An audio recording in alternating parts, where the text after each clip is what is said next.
आणि आता एक महत्त्वाची बातमी उस्मानाबादमधून कळंब तालुक्यातल्या येरमाळ्याच्या येडेश्वरी देवी मंदिर परिसरात बकऱ्याचा बळी देण्याच्या प्रथेवर बंदी घालण्यात आली आहे।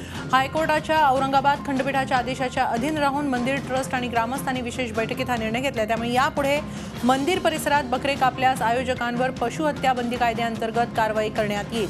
आपण याबाबत अधिक माहिती घेऊया आमचे प्रतिनिधी महेश पोद्दार यांच्याकडून। महेश, बोकड बळी देण्याच्या प्रथेवर बंदी घालण्यात आलेली आहे, या निर्णयाबद्दल काय अधिक माहिती आहे?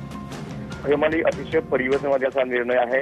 या भागात दर पौर्णिमेला, अमावस्येला, मंगळवारी, शुक्रवारी खूप मोठ्या प्रमाणात बोकडांचा किंवा बकऱ्यांचा बळी दिला जायचा आणि एक वर्षाची पशुहत्या व्हायची।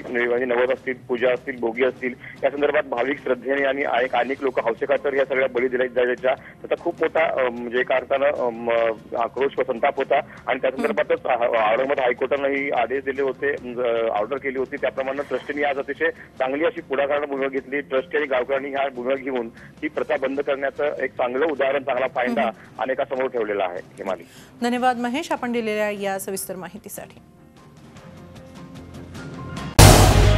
झी 24 तास रहा एक पाऊल पुढे।